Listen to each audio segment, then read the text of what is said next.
Hello, and welcome back to another Llorwyn Eclipsed Premier Draft. We've got a choice here between some pretty powerful white cards and maybe the best card in the set, Soul Immolation.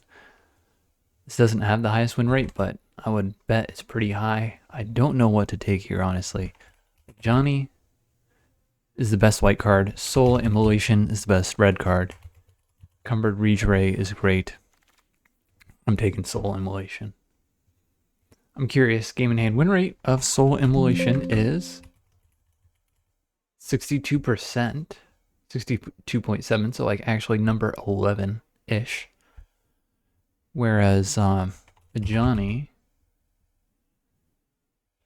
is lower. So anyways, speaking of game in hand win rate, the goblins are allegedly the worst color pair in archetype. But we just got destroyed by them, and I think the Eclipsed Boggart is the best card here.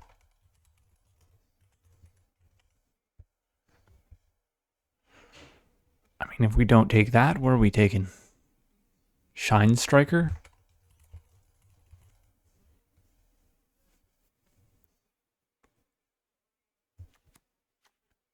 Maybe Shinestriker is better. So now best card is either Blight Rot, Swat Away, or we just take another red card like the Guild Weaver, because it makes a treasure, one of the red cards.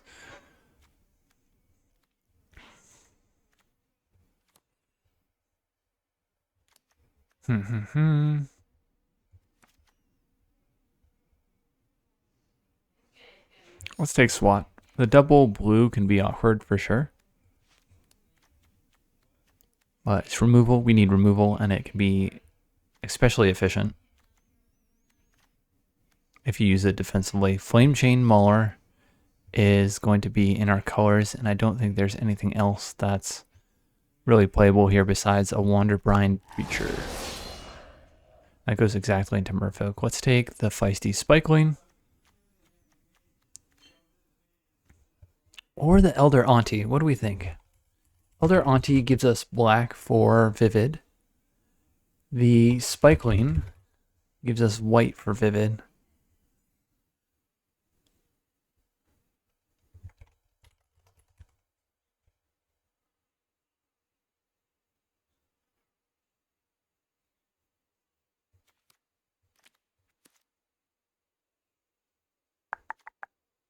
Let's play the Spikeling. Alright, there we go. Looks like we are Vivid, red-blue elementals, whatever you want to call it. We'll take the Explosive Prodigy over Flame Chain Mauler. And what are you doing here? Hello?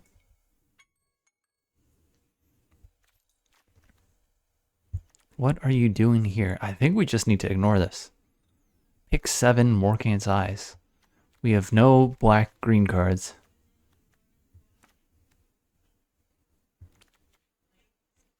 Take the Flame Chain Mauler or Prideful Feastling for Vivid. I think we need 2 drops, so we'll take that. We can get Feastlings later. Do we like a feisty Spikeling or a mischievous Sneakling here if we're trying to get Vivid up?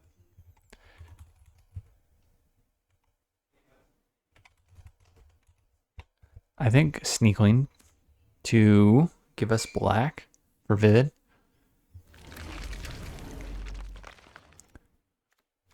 And here we can take a Brambleback Brute.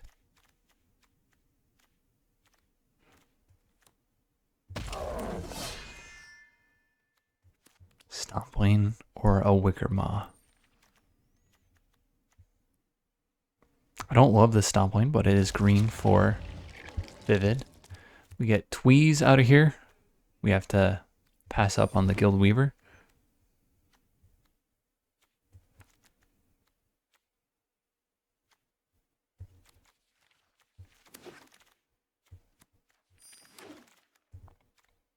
Meek Attack is not playable.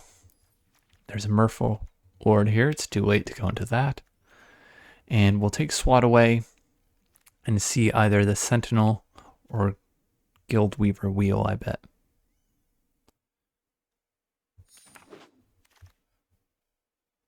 Here we take Cinderstrike, pretty easy.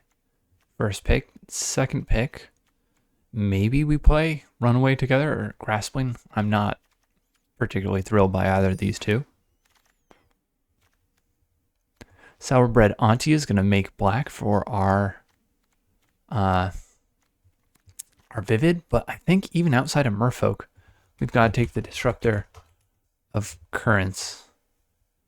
We're going to have creatures, so we're going to be able to convoke this, and bouncing stuff typically is great.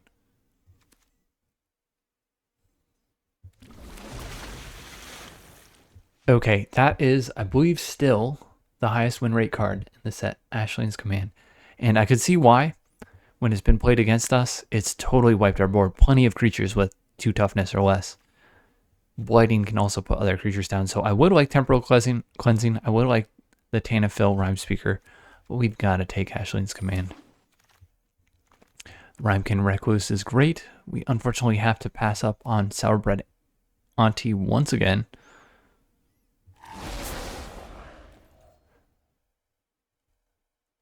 What is this doing here? This is another like pick 6, pick 7 where you're like, why is this green elf card here? But I'm just going to treat this as another fluke and take the Guild Weaver.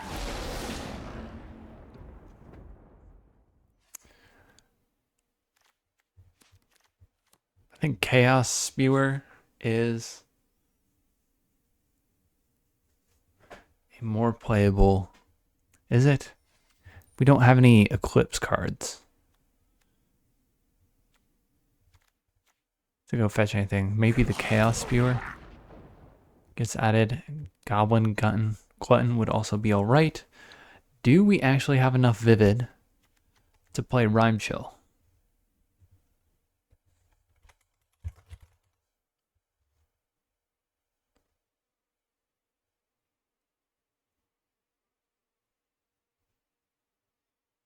I think I'm going to take one Gristle Glutton before taking a card like Rhyme Chill.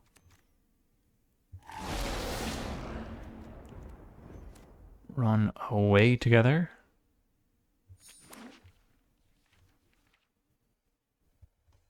Is the dagger itself a changeling? Can you go fetch that with a Eclipse card? The Stalactite Dagger? No, it's just an artifact equipment. And the Sourbred Auntie actually wheels. That's great. Let's put removal over here in a pile. Looks like we could have gotten a Gristle Glutton later. Soul Immolation, Ashley's Command.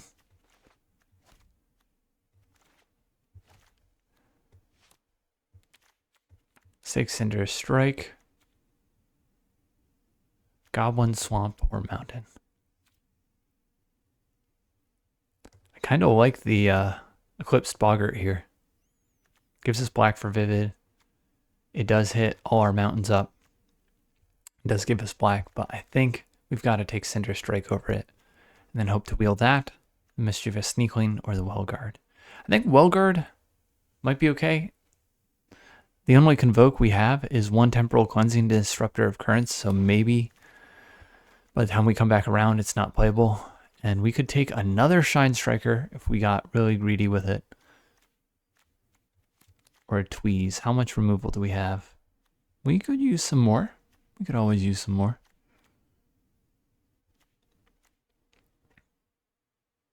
I mean, we never want to run more than 2 of these.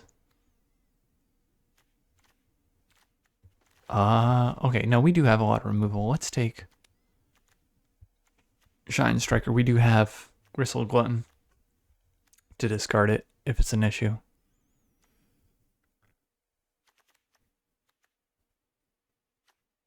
Two, four. We'll see how greedy that is. Okay, Twin Flame Travelers. Doubling Shinestriker would be awesome. Doubling the Explosive Prodigy would be awesome. And doubling Treasures would be, you know, not bad. Doubling Rhymekin Recluse also. Pretty cool.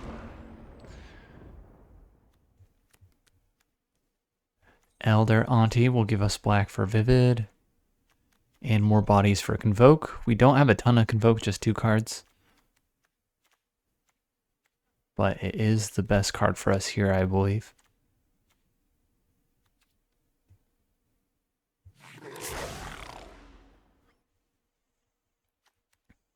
We don't need more removal. There's another Morkant's Eyes. I don't think we could have had a functional deck with elves. Unless I've just been tuning them out as we pick our elemental cards. But we could have had 2 Morkant's Eyes.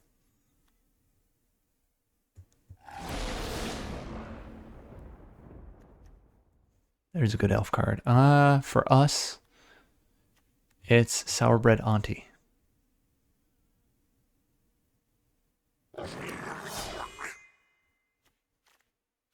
Colrath Zealot. And now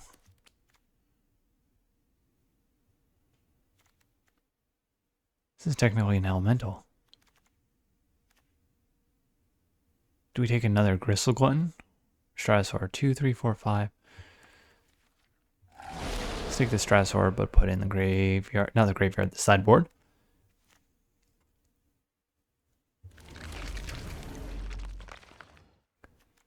I don't know that we need to play the Mischievous Sneaklings if we're already getting black from the 2 Sourbread Aunties to count towards Vivid. What is this doing here?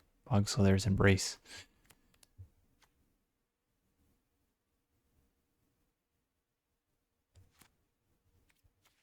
I'm curious what Wild Unraveling's game and hand win rate is on 17 lanes. 53.5%, so it's in the bottom half. That's not a huge surprise. Okay, we have some cuts to make. We would probably start with Shinestriker, right?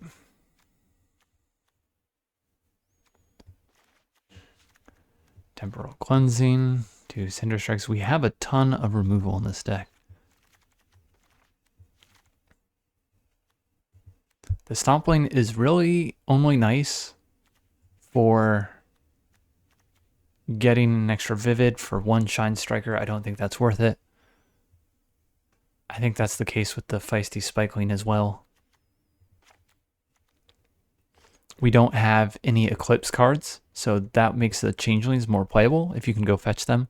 And having Vivid payoffs is also better. I guess Explosive Prodigy also cares about Vivid, but black off Elder Auntie and Sourbread Auntie is probably good enough to pump it to 2, from 2 to 3. In fact, we could probably cut, we have a Brambleback Root in there. One of those. I think we do need 2 drops though, right? This is not enough 2 drops. Explosive Prodigy is not something we play on turn 2. Cinder Strike can kind of make up for not having enough 2 drops if we're on the draw. Let's get Respikeling. White towards Vivid. Counts as an elemental. Although we don't really have cards that care about that.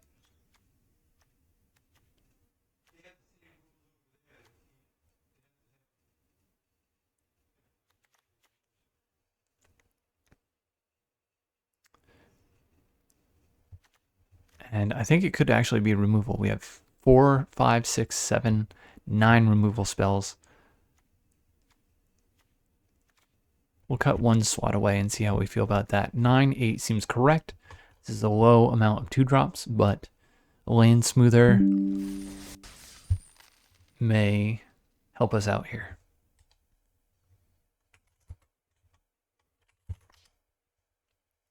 I don't know that in Best of 1. The Land Smoother actually gives you hands with lower CMC cards, but that's what it feels like. It could also be that we build our decks with more low drops in Best of 1. And so you see more hands with low drops in Best of 1. Anyways, we are on the draw. We'll keep this. It's got a 2445 curve out. This thing is a problem.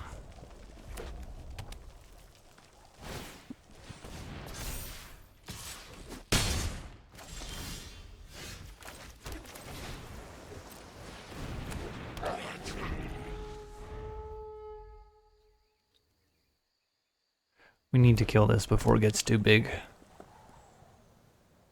I guess we can temporal cleansing it after he's invested a bunch of mana into it. Just if he gets to 6 mana, he gives it protection from everything, right? Protection from his opponents. We are his opponent.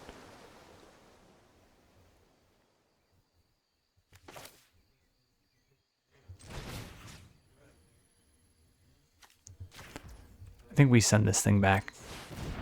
It's gonna be too much damage too quick.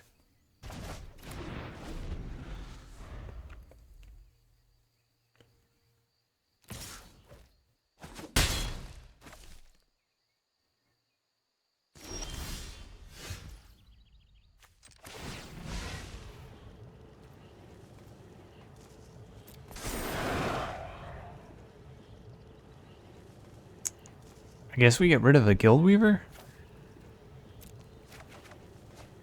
Okay, there we go. And then we play a Guild Weaver.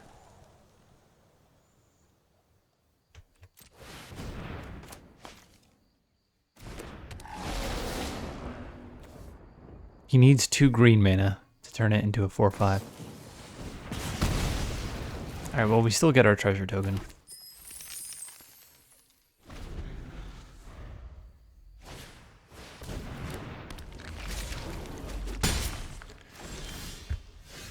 Okay, well, I think we need to blight.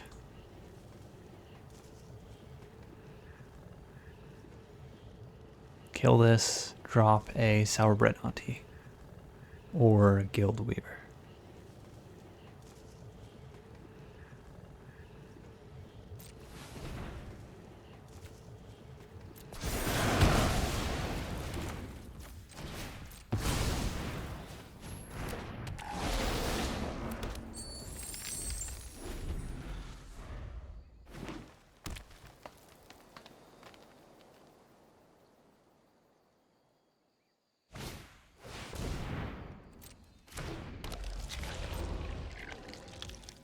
Okay, no attacks with the Stompling, actually.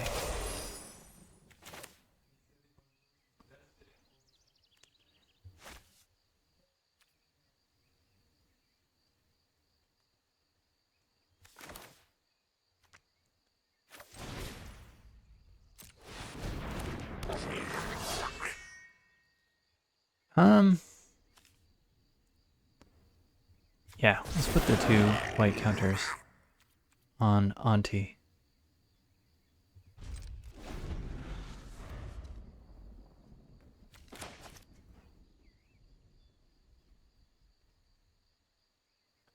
It'll still trade with the Gangly Stompling.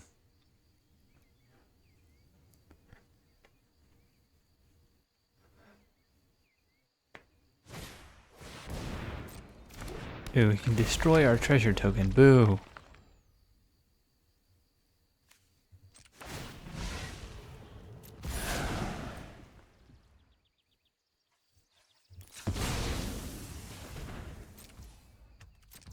We'll create a blue mana so that he doesn't get the satisfaction of destroying it. You know, you can't fire me, I quit type stuff. What if we Cinder Strike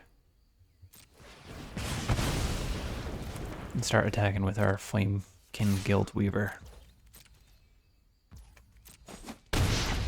He will just take it, apparently.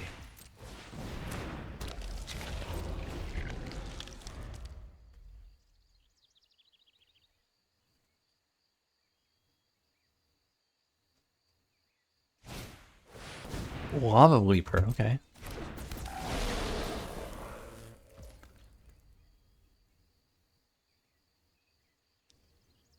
Does this double our mana? Yup. It does. Huh. Well, we can play this island and then tweeze something.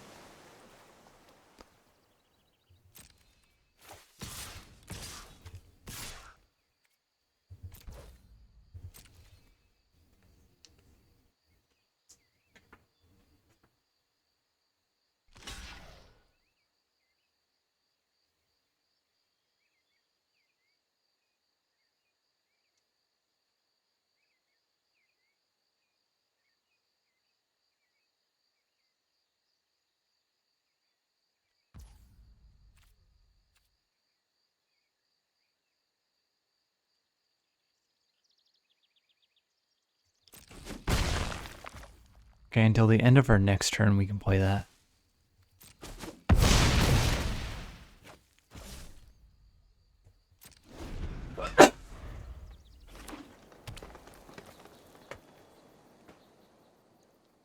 I'm thinking with Feisty Spikeling, we have first strike, so if he had blocked with anything, we do first strike damage, then tweeze to blow up before regular combat happens. Now he does have a double striking creature though.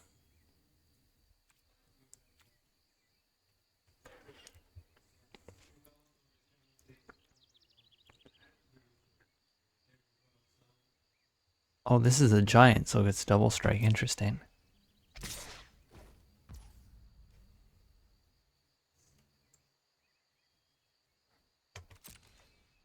Let's take 6 damage.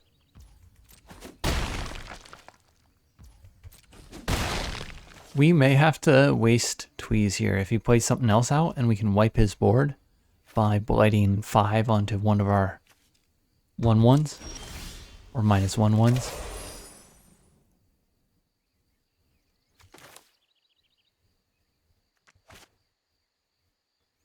And that's going to be sweet.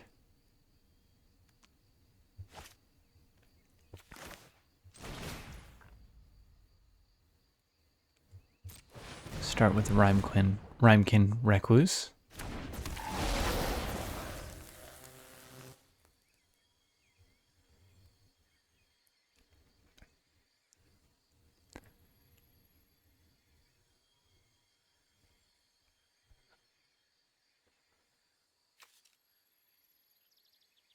We bounce this.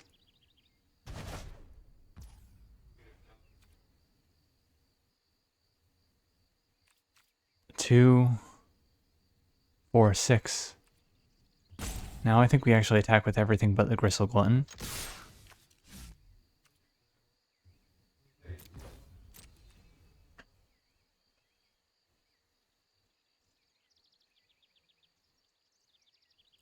If he didn't have open mana, we could play Soul Immolation pre-combat and guaranteed get lethal.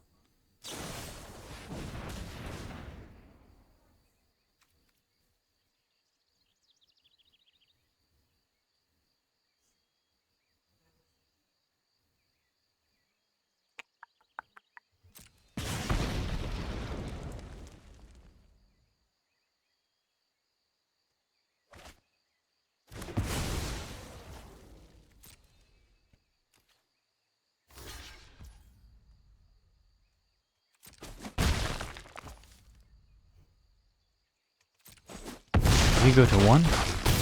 He does go to 1. Okay, that was silly. We should have played Soul Immolation pre-combat. Sacrifice the Gristle Glutton.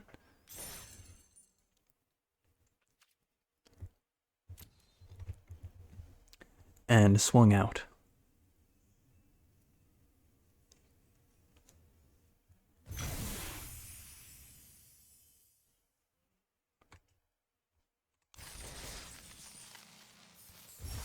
But we get the dub, so let's get back in there. That was quick. Our next match will be against third-rate duelist, who is nothing but, I'm assuming. I mean, he could be. He's in platinum. At least second rate, I'd say, if you're in platinum.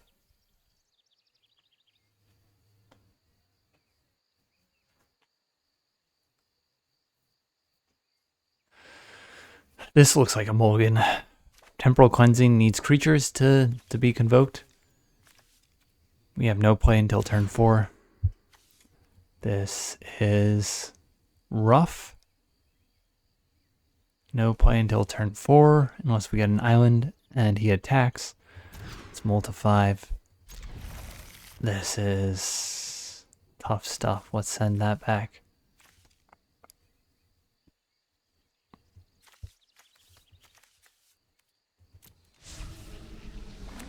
We should have sent the Shinestriker back. I'm thinking we need to draw cards to make up for the cards that we mulliganed, but we just put a card that's adding black and red for Vivid back into the deck.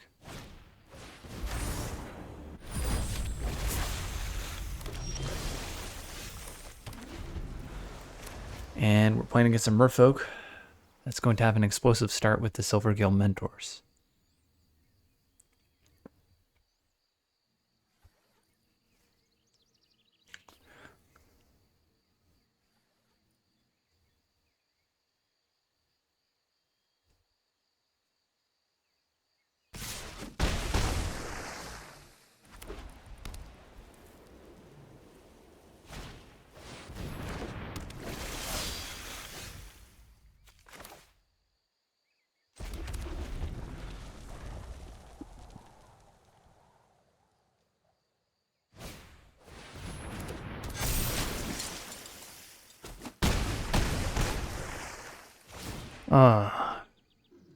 I don't know how we come back from the Lord.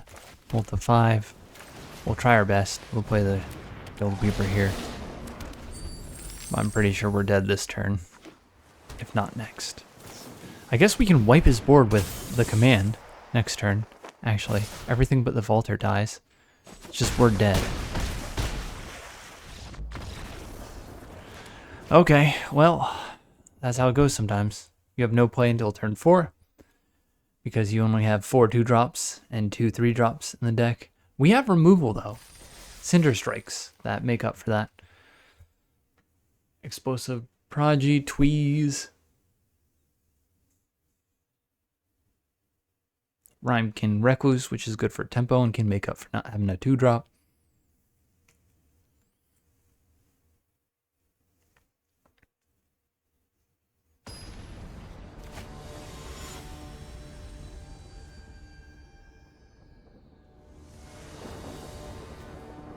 Chow will be our next opponent.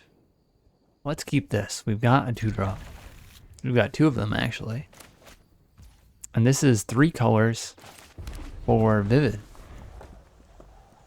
Red, white, and black off the tokens that we create with Sour Bread Auntie. If we get another mountain to play her.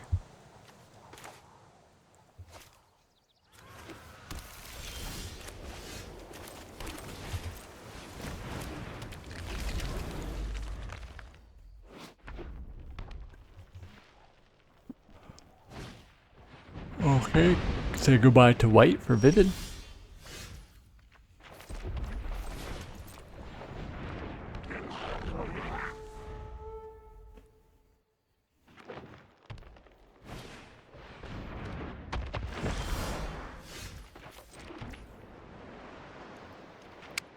Let's get Sour Bread Auntie out here.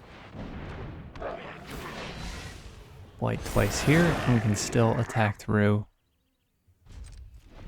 with our Sour Bread Auntie next turn.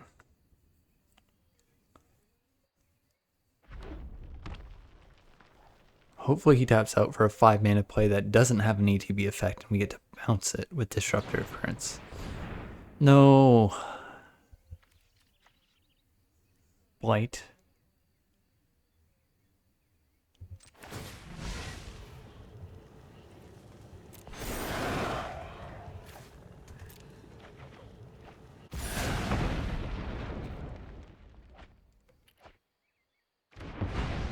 He's got elves. He's red, white, and he's got elves. Okay. Well, copying Shinestriker's effect will be cool.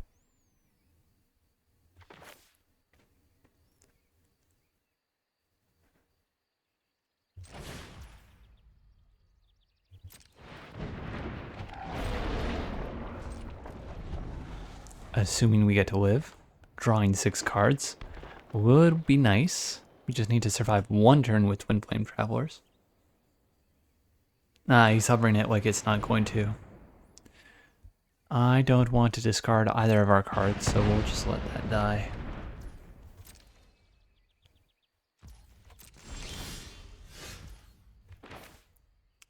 Okay, if we play this, we'll have 1, 2, 3, 4 bodies, and we can convoke out the Disruptor of Currents without spending the treasure.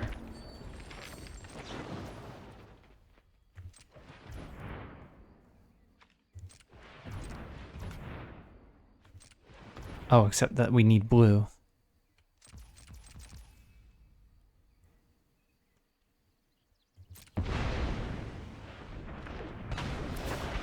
Say goodbye to your token friend. And he's got 3 left after this. Wildland Pummeler is going to be hard to get through, but we can bounce it. And then hit him for 9 damage. Seems pretty good.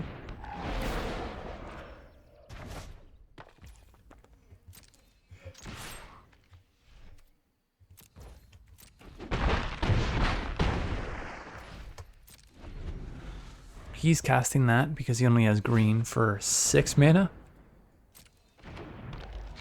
Now it looks like he's scared of bounce again. Oh no, he can. 1, 2, 3. This adds 2 vivid, so this is only costing 1 mana, essentially.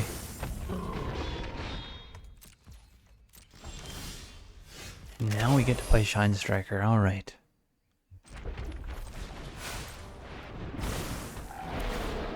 Don't get to double it, but drawing 3 is still pretty okay.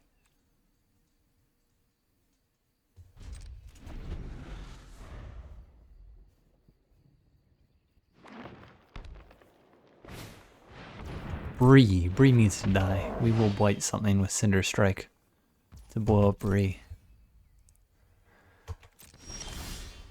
Or we'll Soul Immolation for how much? X equals 3. We need a larger toughness creature. 3 kills nothing besides the feisty Spikeling. And then we'd have to use Cinder Strike to finish it off. So let's blight. How about Mr. Rhymekin Recluse?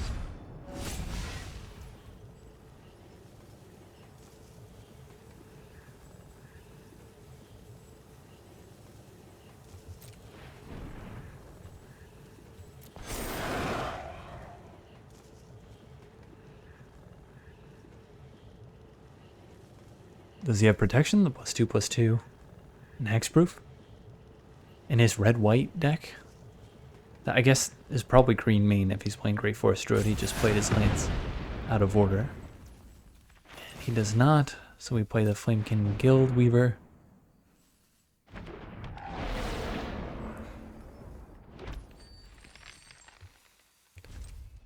Chill out.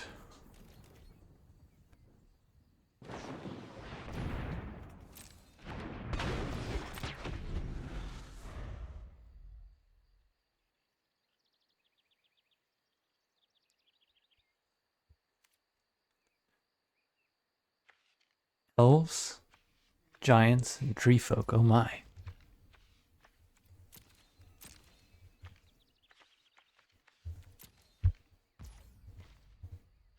Seen 2 elves, 2 giants, 1 tree folk, and 1 changeling. That's all of them technically.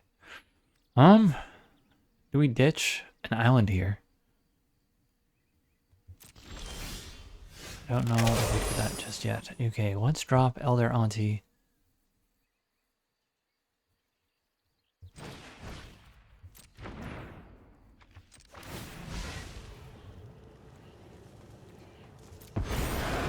Blow up one of our piggies.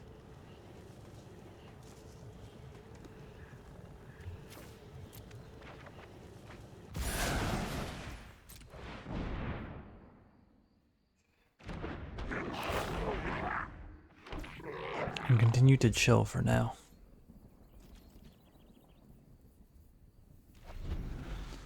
The highest toughness creature we have is the Kolrath Zealot. If we get that, we can do Blight for X equals 5 on one of our tokens or the Gristle Glutton. I think we do want to Kill one of our tokens again. Get rid of this mountain. Alright, Sourbred Auntie.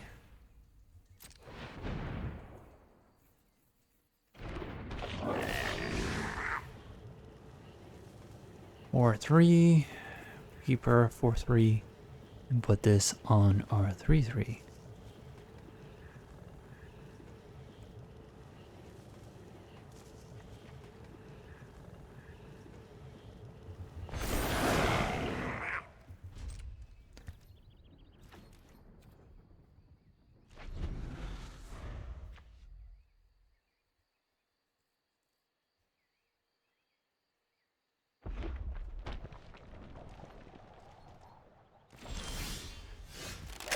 Okay, Tweez.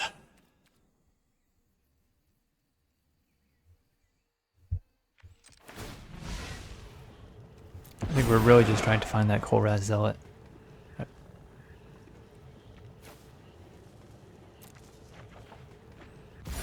No such luck.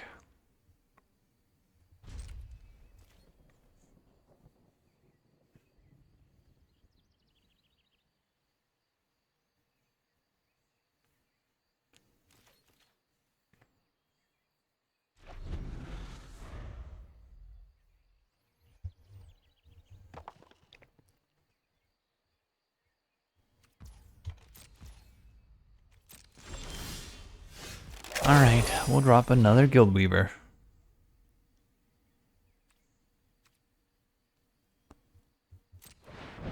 And then we'll wait to Blight, since we're not going to be playing the Kolraz Zealot this turn.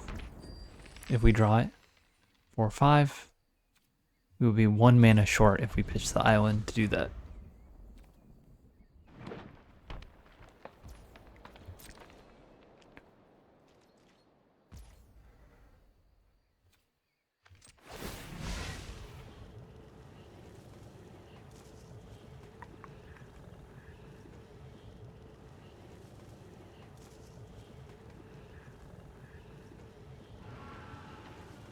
Yeah, goodbye, Piggy.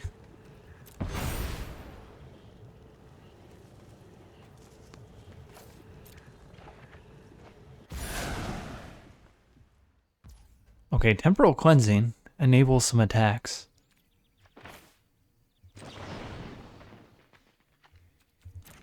Still, though, let's see if we can... Okay. X equals 3. Then we attack in with everything.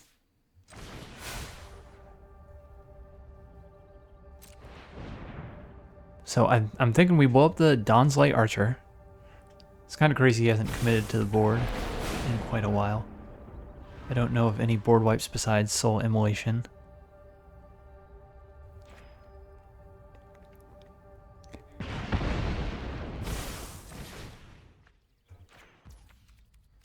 Convoke with this guy, and this guy, and do we have any other vivid payoffs? I don't think so.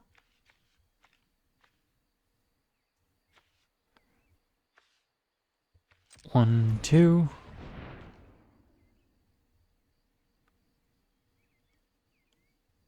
We're gonna tap one more land. We're just trying to hold up Tweez here without going through our treasures.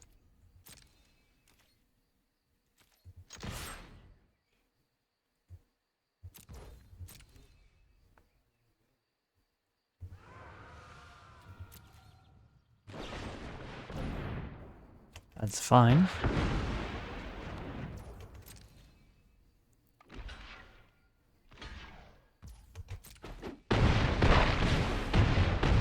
And we win. I don't know what the opponent was doing. Besides flooding, I guess. The whole guy. The Gristle Glutton. Gristle Enthusiast. I mean, he's so enthusiastically eating that gristle. He really helped us out that turn. We pitched a lot of lands and were able to develop to the board during turns that our opponent essentially had to take off. Next opponent will be a Scrooth, Festive Fighter. I don't know if that's Vorkath or whatever his name is, the avatar. But we have a keepable hand, no 2-drop, but this is a good tempo play, and we could draw one. Vivid is only 2 so far for the Shinestriker. Hit him back with the hello. And there's our Soul Immolation.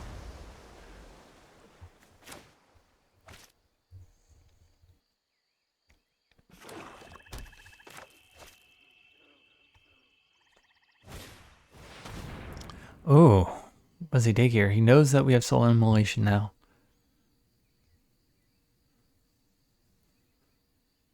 And I'm curious if he takes our first play, or our last play, or our Twin Flame Travelers, because he's scared of us doubling stuff. Yep, okay. Travelers make sense.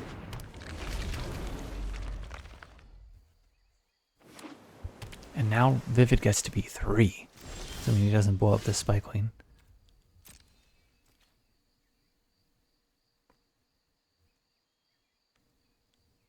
He's going to blow up the Spikeling. Oh, he's going to tap it down. That's alright. We get to bounce that now. It's almost preferable, honestly. Because now we have a target for the Rhymekin Recluse. He needs to spend mana to get that back out on the battlefield.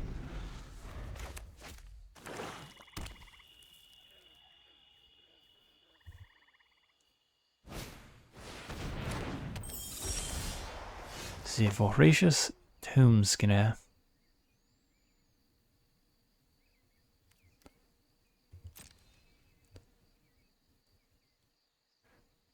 Okay, nothing for 1 black except for the Death Touch Elf trick. So we're gonna attack with Rhymekin Recluse. And we would still trade. He'd just be left over with a 2-2.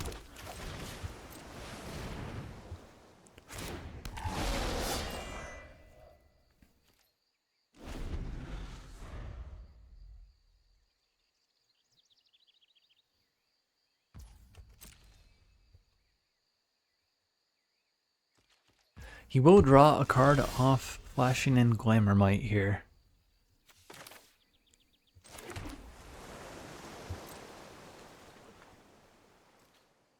Oh, he's gonna let us attack.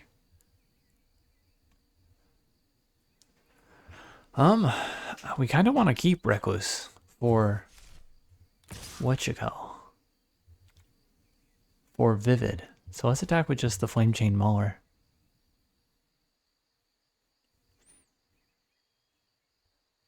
We can spend our mana to get it to 3 power, so that it kills the Voracious Tome Skinner if he does double block.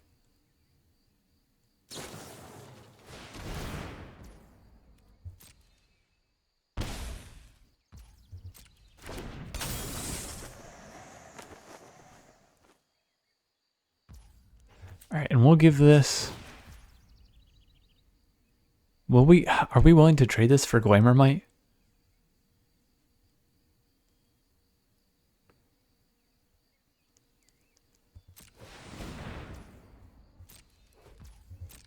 I think I'd rather trade it for the Tome Skinner. So it's very possible he opts not to block here.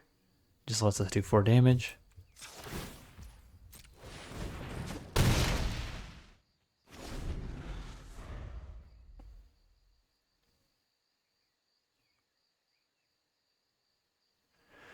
But at least doing it that way, we either kill his Voracious Tome Skinner, or he's going to have to remove both red creatures to remove red from Vivid.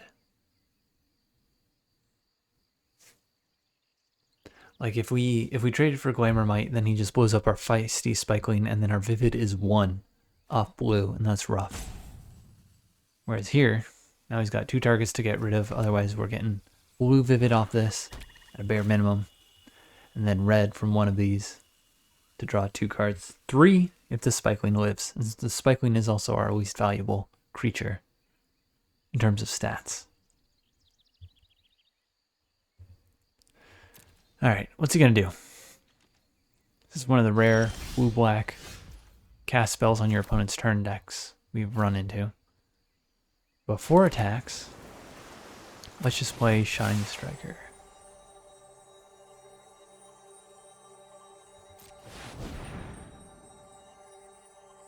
If he blows up the Feisty Spikeling response, that's fine. He gets to counter? Ooh, that's rough.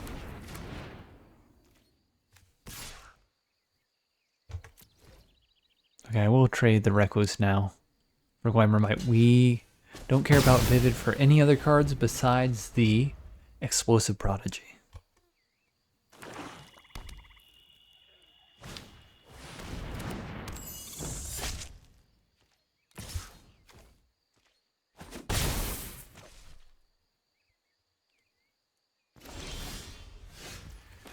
Alright, what do we want to blow up? The Nightmare Sour or the Voracious Tome Skinner? I think we need to blow this up.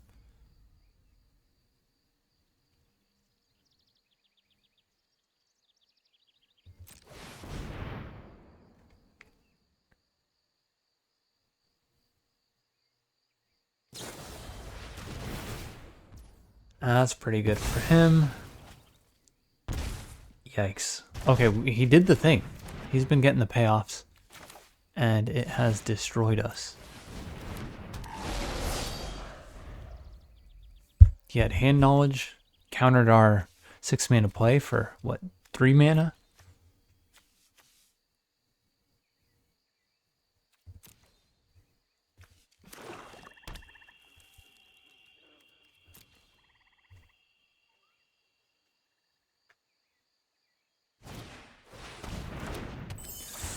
Yuck.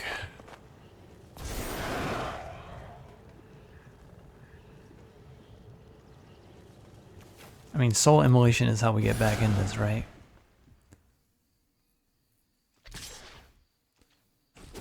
Get Kolrath Zealot. We kill our own Flame Chain Mauler.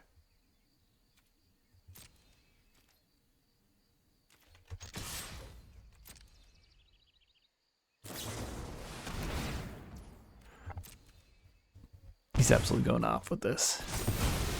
Wonder what the win rate of blue-black is.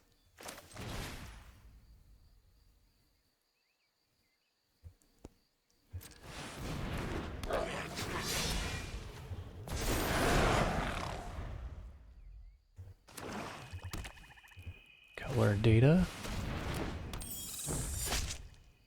So 2-color. Blue-white is the highest win rate, 56.8%. Blue-black is actually... Oh, it's not in order. I see. Blue-black is 50.3%. That is bad.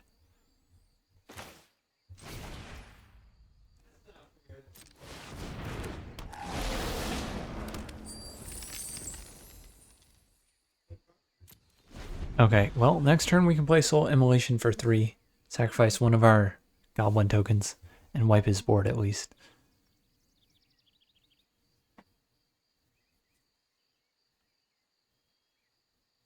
He knows we have it, so I presume he's holding back cards in his hand. Or has a counter. If he shrinks our Guild Weaver with Dream Caesar, that is rough. Then we get to only play it for X equals 2. We just kill the Dream Caesar and the Wellguard. Get 2 of his resources, but kill 2 of ours, like by essentially removing 1 resource. The Soul Immolation and a 1/1 token. Plus he would draw a card off it.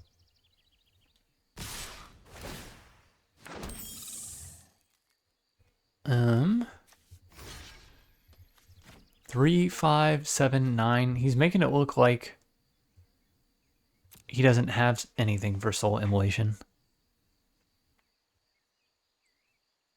If he has a way to do 3 more damage, you know, we can't play around that.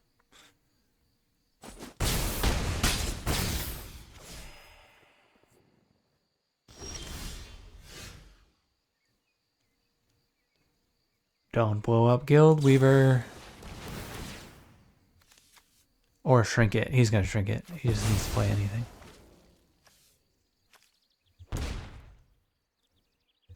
That's smart. Please get greedy and kill Sour Bread Auntie. If he understands how Soul Immolation works, He'll just shrink the Flamekin Guildweaver.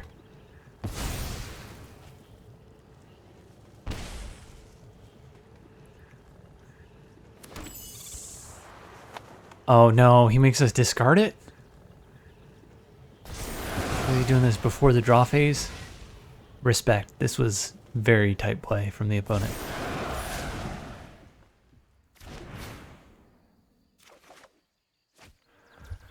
I mean, we're dead in the air next turn.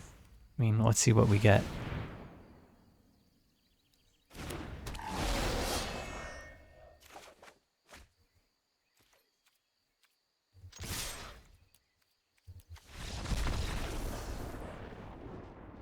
Well played. I don't know why I hit BBM at the end there. That was a smart stop on our upkeep. Okay, unsurprisingly, elves. Black-green is the highest win rate two-color pair at 59.3%. That is very high. I know it's like the first week or two, but that is a very high win rate. Green-white, not bad. That's actually the second highest. Blue-white is kind of surprisingly low, 56.8, so it's still like the third highest. But what is elemental? Blue-red, 55.9. It's viable according to the stats. And we'll keep this. Makes up for not having a 2-drop. Tempo-wise, if we have something to bounce.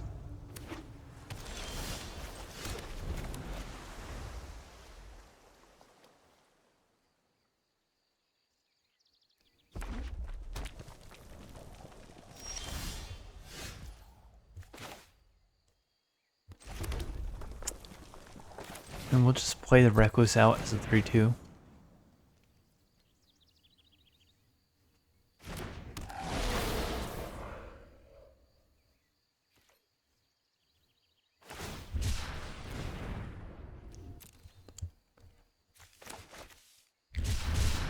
And then we'll bounce whatever he plays next with the Disruptor. Or get the Guildweaver out and then bounce. Kind of like that. Okay, looks like that's what we'll have to do.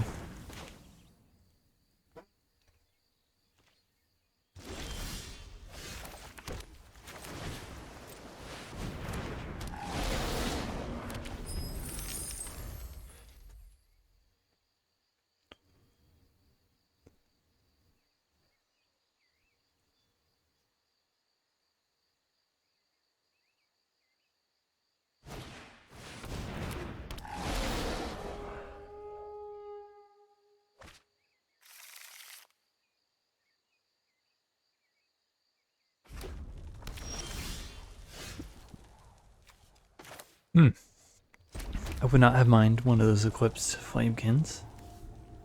Let's copy our Guildweaver and draw 2 cards.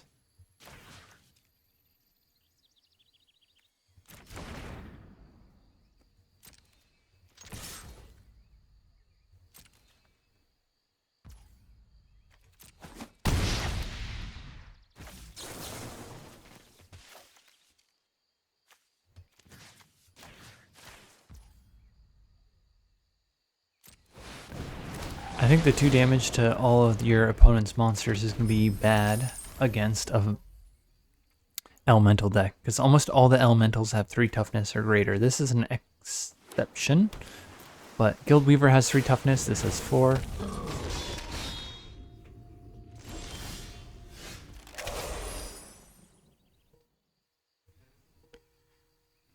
This is another exception. And here, I think we just bounce the Wildvine Pummeler and attack in, right?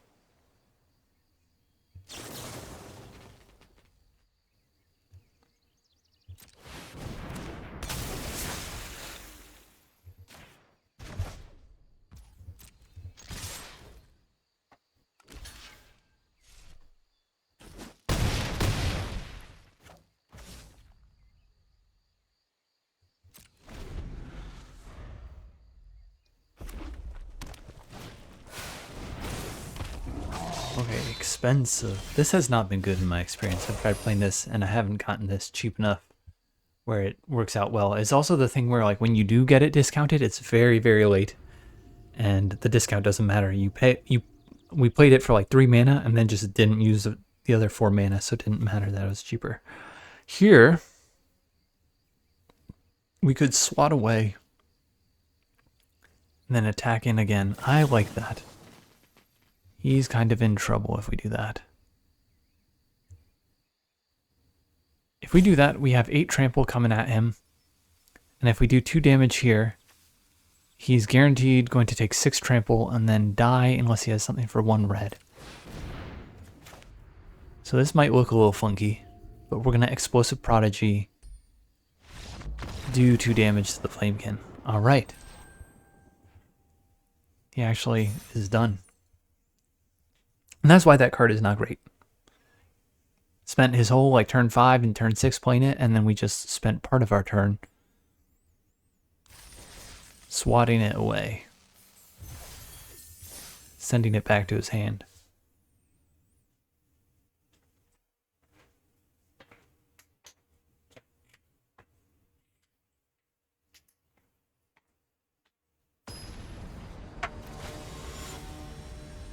Stoplight Delight will be our next opponent. We have a 3 mana play. That's probably good enough for this deck. Not my favorite, but we do have double blue for SWAT. Twin Flame Travelers. We're potentially going to do cool stuff, and we have the best card in the set according to Game in Hand win rate.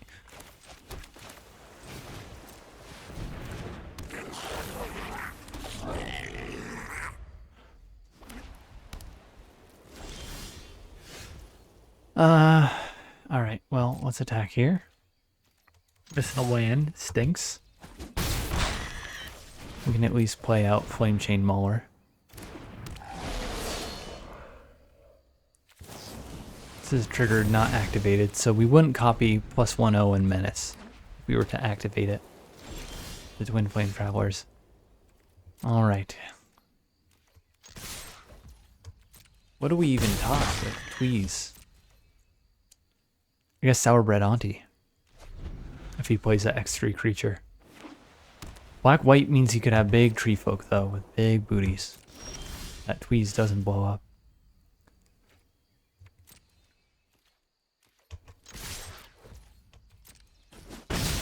Alright, well, I think we bounced nothing. We could bounce our own Elder Auntie back.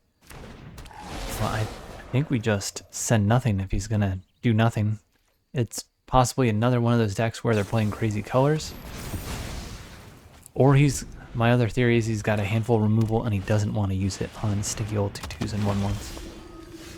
Alright, here we go. Let's get the Twin Flame Travelers out.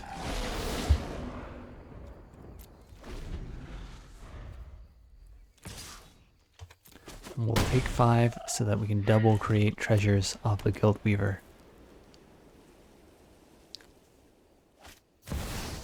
Emptiness. He has no creature to bring back, so he just destroys our Flamekin, or our Twin Flame Travelers. Yikes. Okay, so it's just gonna be Guild Weaver here, right?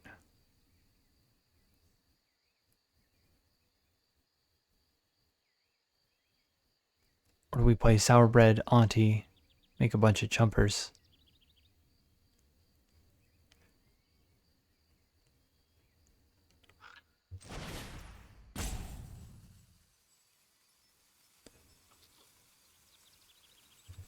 We could play the feisty Spikeling, but then we can't block well. Let's get a treasure token out. Next turn might be feisty Spikeling plus swat away. Something for 3. It's 1/1. If he has any removal, we're in for a world of hurt. So I think we actually chill out here. Take 8.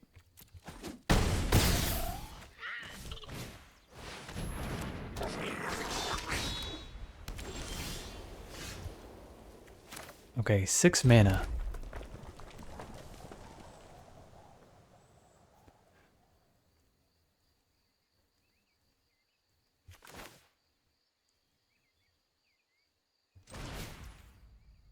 He doesn't have trample. What if we play Sourbread Auntie?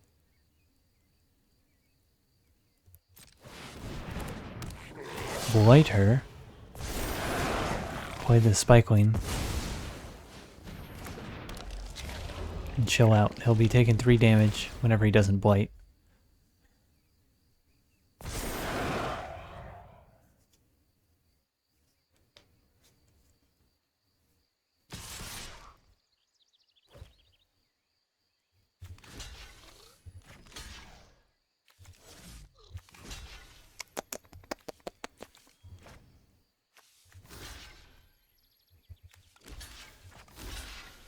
Five. Nah. Like this, right?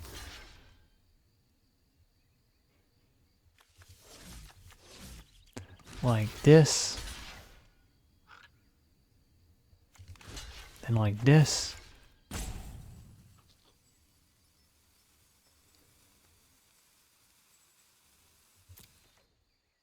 What do we think?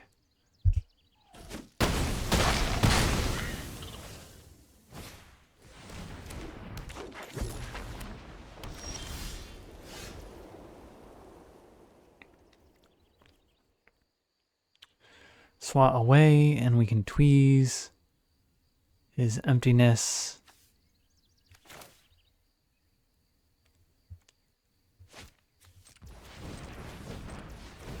Not his emptiness, his dissident.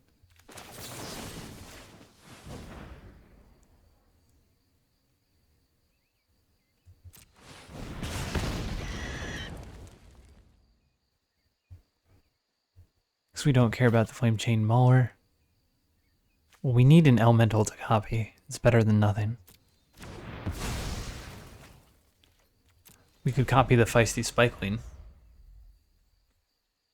I think we should have ditched the Flame Chain Mauler.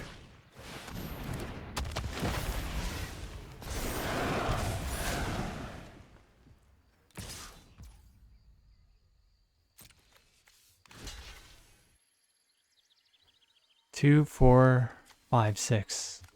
Block all.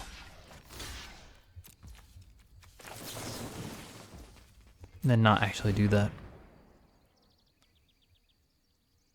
If he has hexproof, then he kills everything. Alright. Creature. Alright, Guild Weaver is going to be a better creature to copy.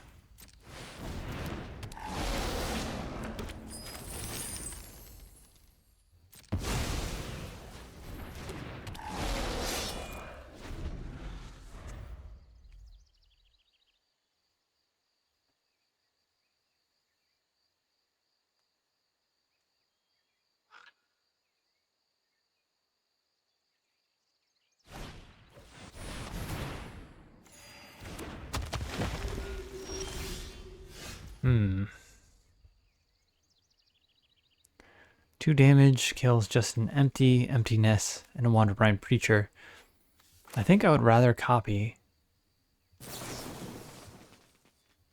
our 4/3 and then draw cards. I guess we can wait to do this.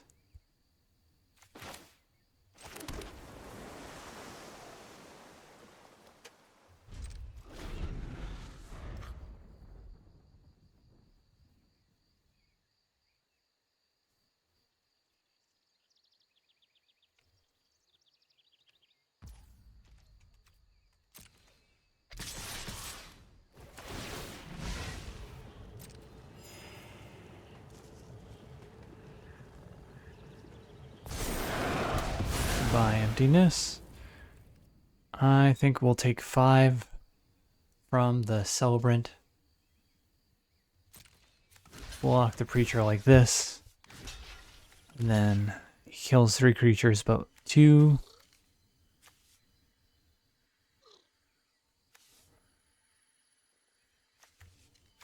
Maybe we just do this.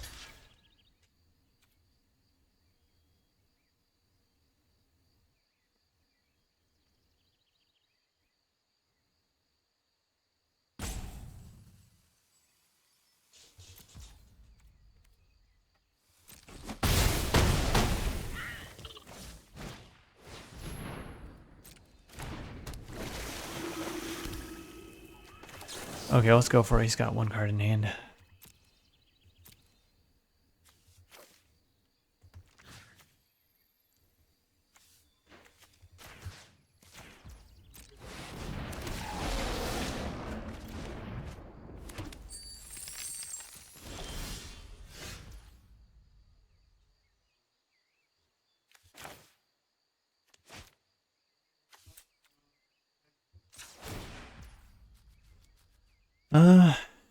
Yeah. Let's do this, right?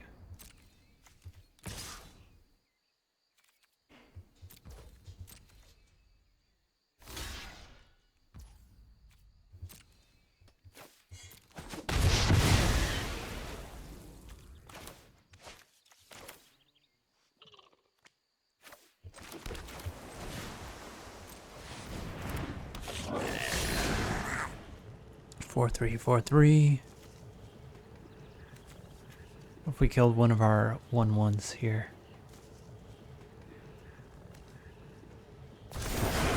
Make 2 1/1s.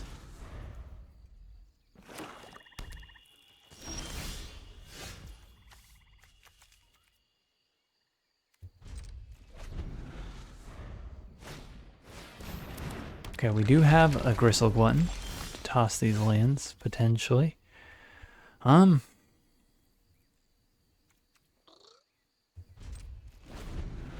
don't want to remove the Spikeling with Cinderstrike.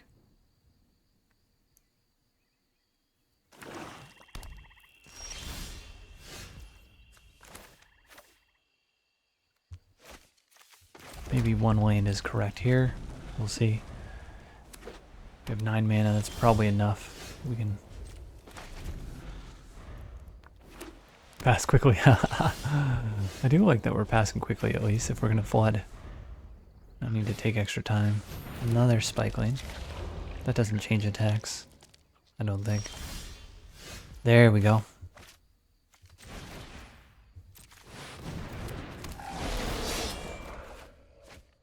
There's a Gristle Glutton.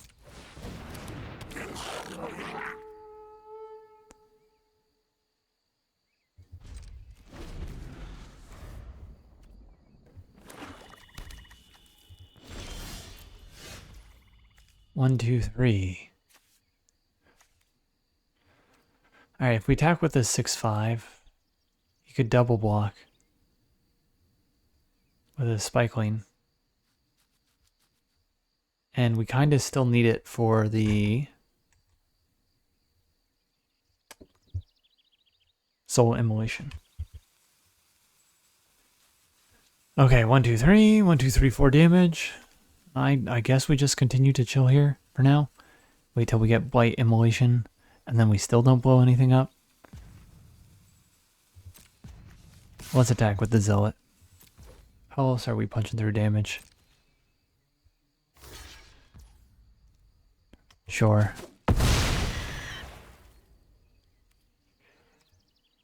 So we can do 3 here, and then Cinderstrike. Do 4 more.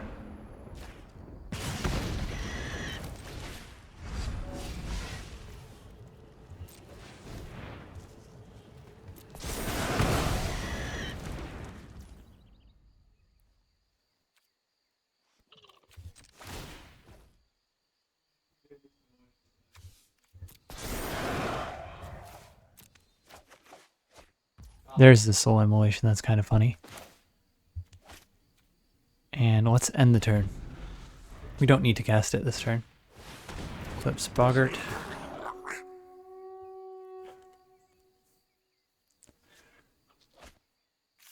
If we do it for X equals 3 and we attack out, he's dead.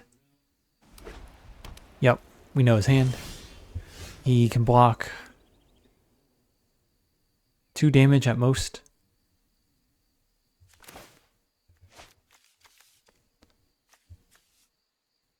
So let's do Soul Immolation for 3.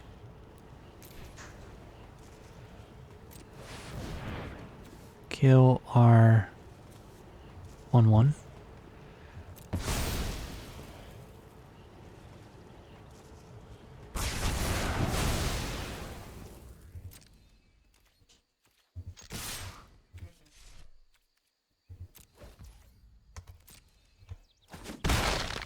No flashing. All right, good game. I do see that black-white is struggling, and that was one of the weaker archetypes, if not the weakest archetype, identified by the mythic drafters we watch.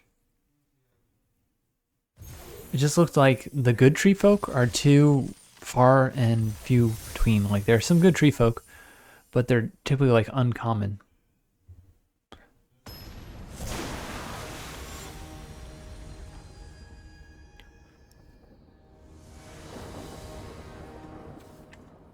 Orzhov is what black-white is called, right? Yup.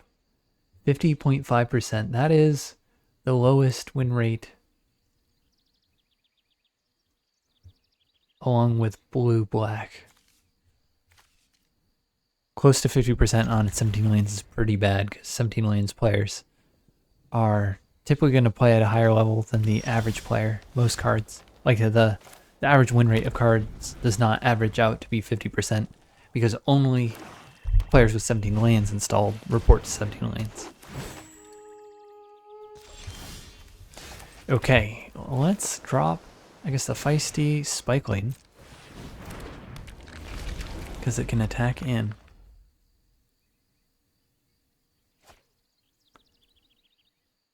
I bet he'll want to trade, but we'll take 3 here, presuming that we can attack back.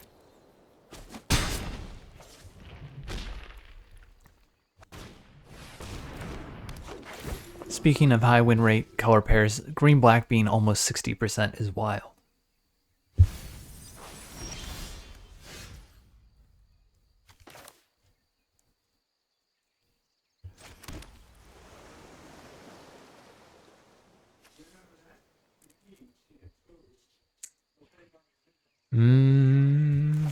Let's get the Flame Chain Mauler out.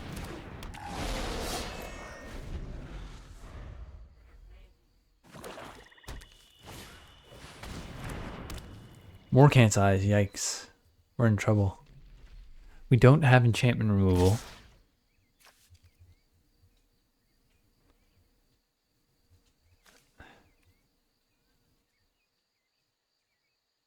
So I think we're going to take 6 here.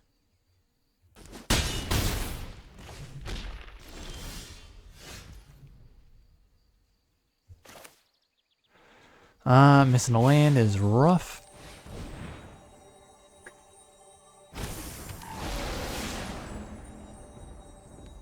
We can only do 2. Let's blow up the Informant. He's going to put at least 1 elf in his graveyard. He can mill another one potentially. He does. Yikes. Let's send back the Diviner. It does have an ETB, but I think we need to slow him down. And this may at least stop him from getting to 5 mana as quickly as he would have normally.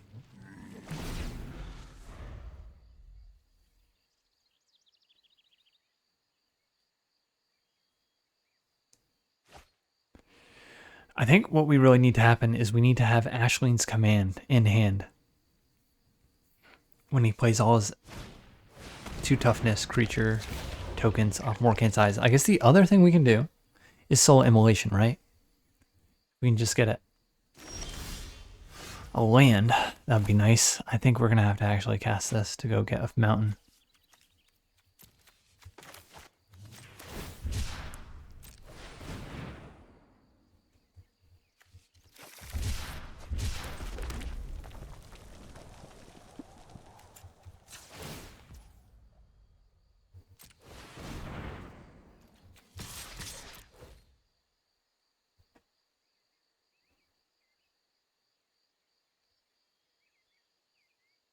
Now it seems counterproductive, since we're trying to get to a point where we play Soul Immolation or Ashling's Commands after he sacrificed Morkant's Eyes.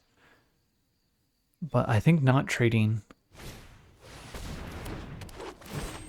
is going to be good for us.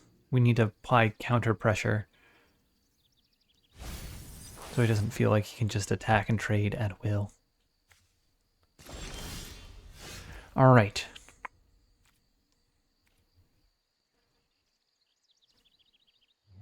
We can only pump to 4 power, so we're not attacking with that. We're not attacking with the Spikeling. we are simply playing the Guild Weaver.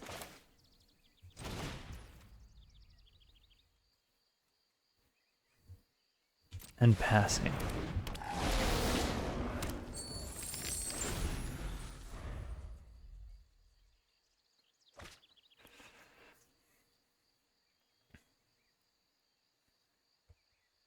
So this, when one or more creatures you control enter, cast from our graveyard. So now he knows about the immolation, unfortunately. And he can, it's gonna be a cat and mouse game with this Morkant's Eyes. That's why we still want Ashleen's command. And here, 4/3, I don't think we attack with anything. I think we play out. Flame Chain Mauler. Hold up Swat Away / Tweeze.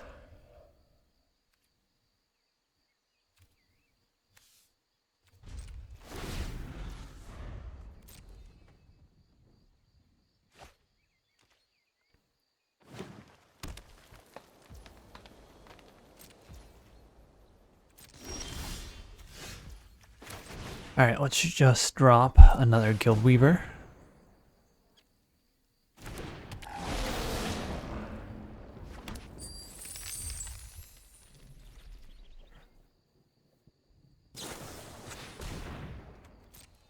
Midnight Tilling.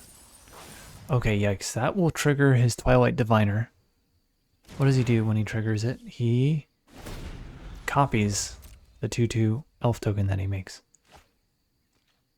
It will remove an elf from his graveyard, though, for Morkant's Eyes.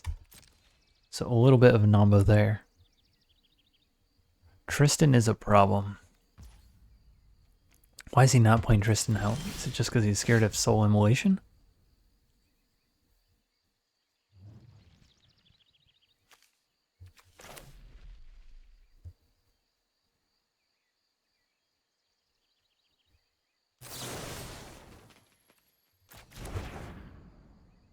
So we can triple pump the Flame Chain Maulers.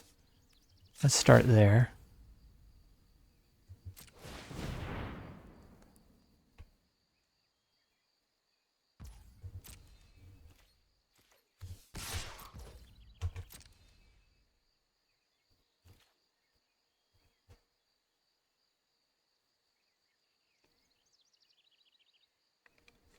He either double blocks with the Diviner, or he takes it.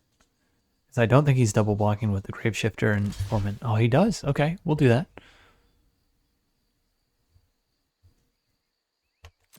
We'll take that trade.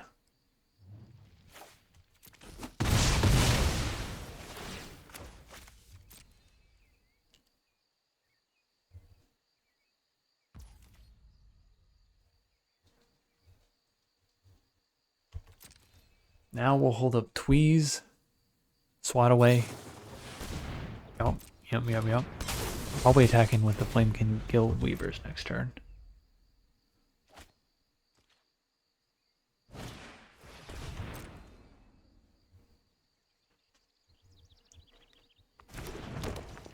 Elf, of course.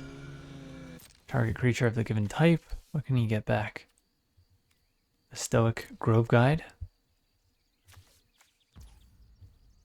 The Informant.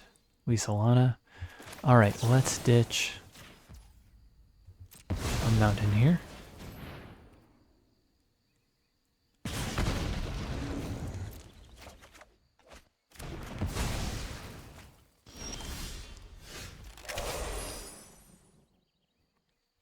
Eight, 9, 11, 13 damage.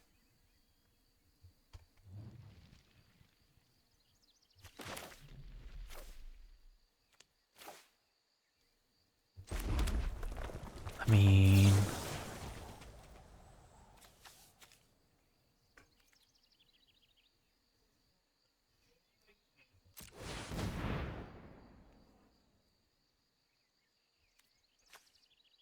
only as a sorcery. Graveyard to hand.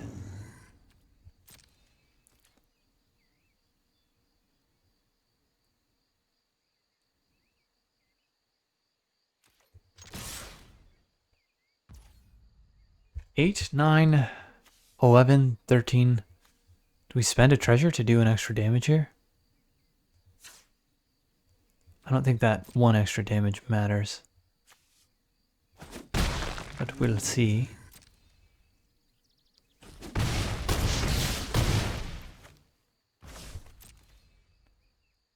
There's no board wipes in green black as far as I'm aware.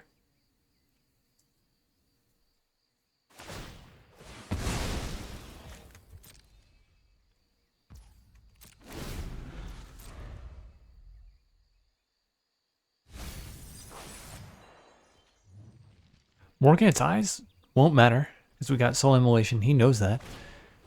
We can play that for x equals 3 and kill our explosive prodigy, then attack on through.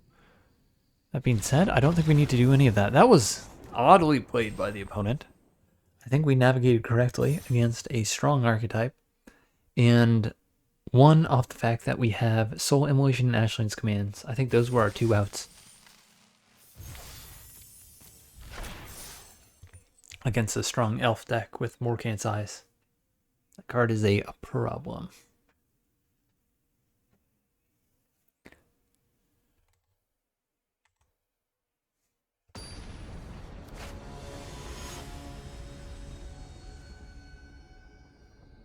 Alright, what is the highest win rate 3-color pair? I guess they're going to call it 3-color, 2-color splash. And here we need to mulligan. Yuck. This is much better.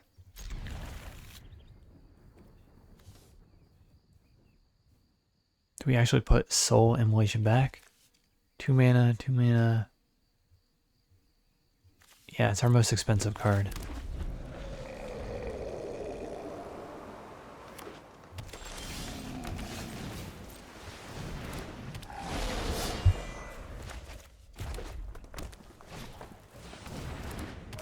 Do we have any ways to shuffle?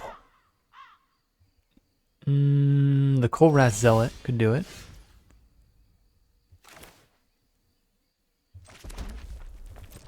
Let's attack. We can threaten to pump. He blocks our Wicker Maw. He does not block. So it's just Elder Auntie. And if we get 1 blue permanent, Explosive Prodigy will do enough damage to blow up that Wicker Maw. He's playing Vivid. He's going hard into it. Let's play these.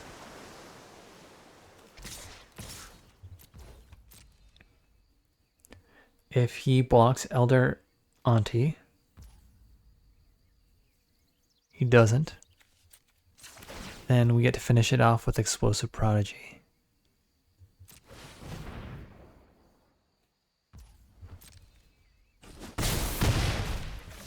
Alright, Gristle Glutton. Let's get down there. Dude, I love the card art. Gristle Glutton. Look at him. Yum, yum, yum. I kind of want to eat Gristle now. He's just loving life. Okay, Hovel Hurler is a big boy. What do we do about that? We could spend 2 mana to trade our Flame Chain Mauler for a Wicker Maw. I don't think that's wise. He's got the Furdock core, so we're not messing him up with colors there. I think we just play out.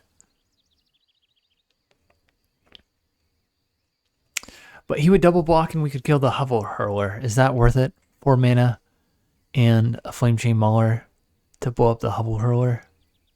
I think so.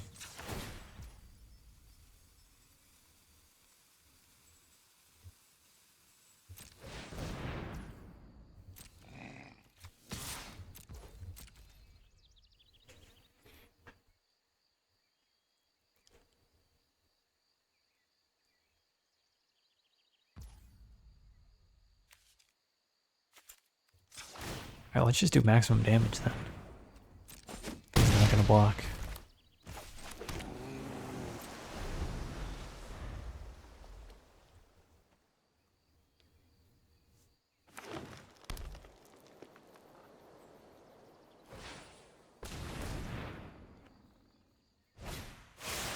Shimmer Creep, okay.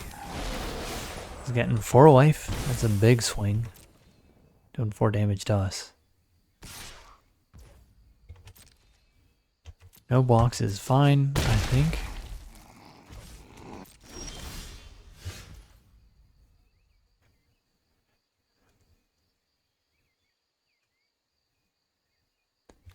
One, two, three, four.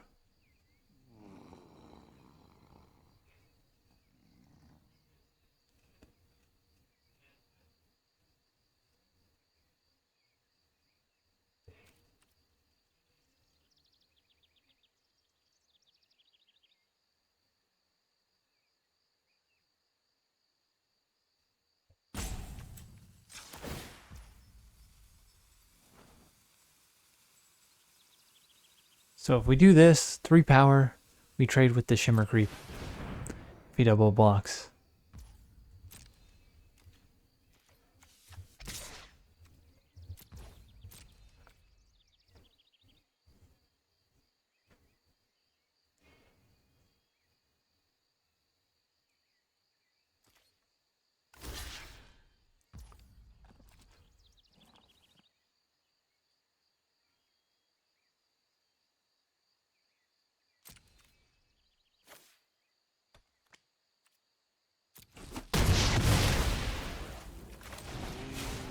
Alright, come on.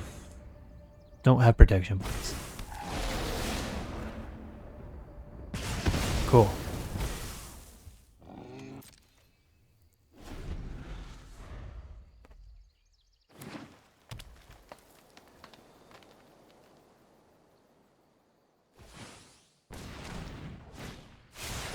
Ooh, that's a lot of 1/1s. It's 4 1/1s, right? Because it's gonna count itself? No, 3.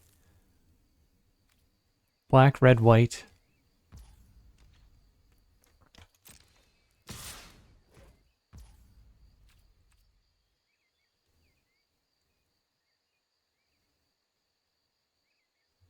Let's take 4. I know we can give stuff flying to do 4 damage in the air. That's fine. I'd rather save our chump for when we can put Explosive Prodigy in front of something and then discard a card with Gristle Glutton.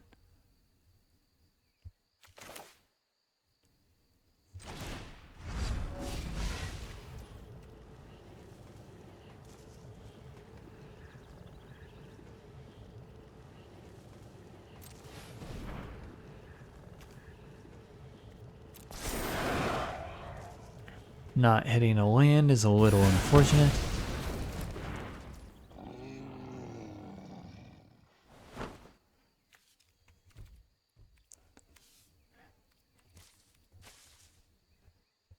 And we'll auto pass here. Let him draw, go full control. And then swat away Hovel Hurler before he can give something flying. Actually, do we care about that? 2 damage in the air? I don't know that we do. We can do this to a spell, right? So it's quite possible he plays a spell that we'd rather get rid of.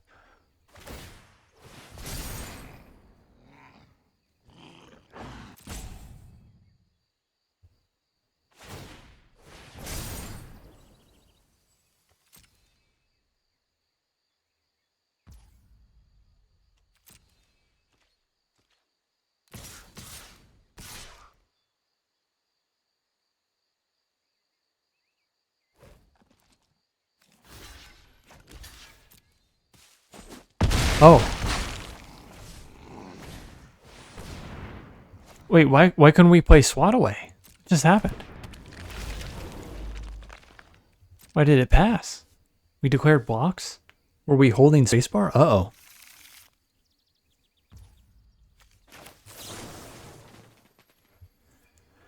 Alright, that goes back now. After we lost our 1/1. It's unfortunate.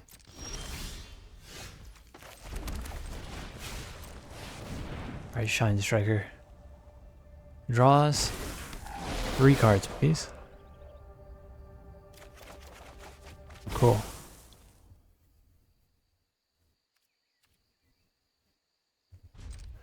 We're not going to use Temporal Cleansing here. We want to keep Shinestriker. available as a blocker. If he plays the Hovel Hurler, he can give something flying this turn, but nothing is big enough to attack through a Shinestriker.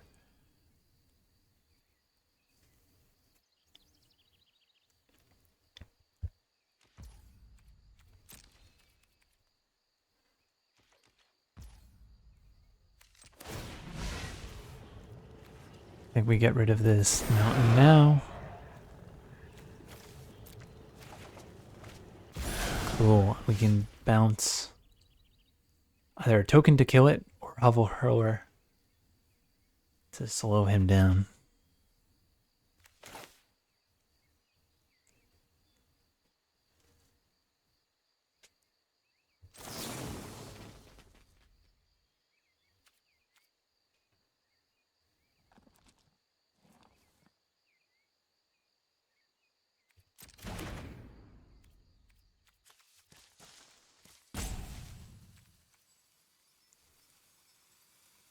Is there any reason to flash this in on his turn?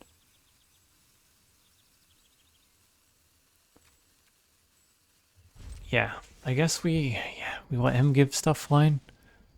No, at sorcerer speed that's bad if he makes the core into a 4/4.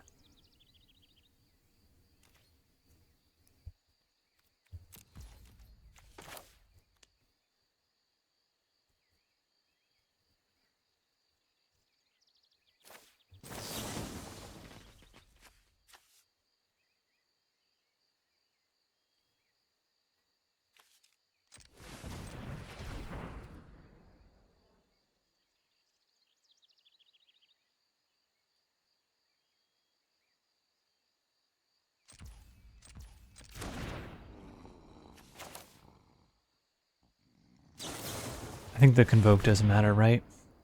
Temporal Cleansing is a sorcery.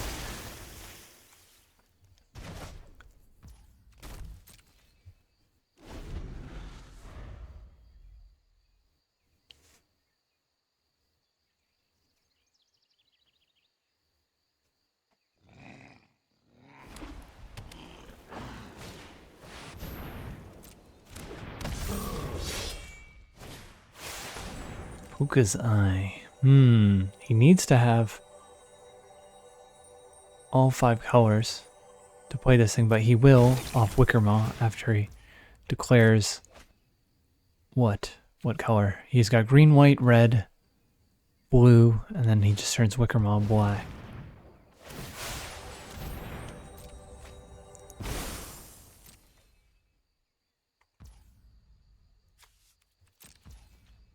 Alright, let's shrink this thing to be a 2/2. Oh, Kolraz Zilla is nice.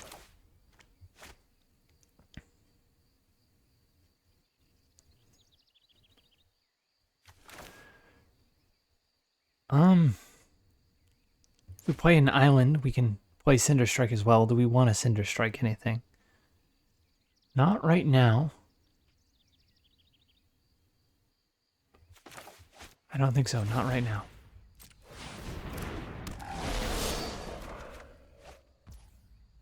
Alright, let's Temporal Cleansing. Send the Hovel Hurler back.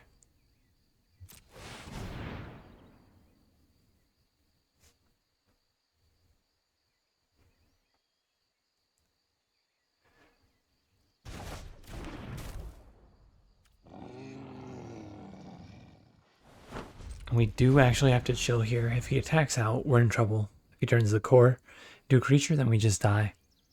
He hasn't been turning the core into a creature. I presume he... Oh no, we're dead. Off-Shimmer Creep. Okay, cool Vivid deck. From Burt Macklin there. Honestly, don't mind losing to that.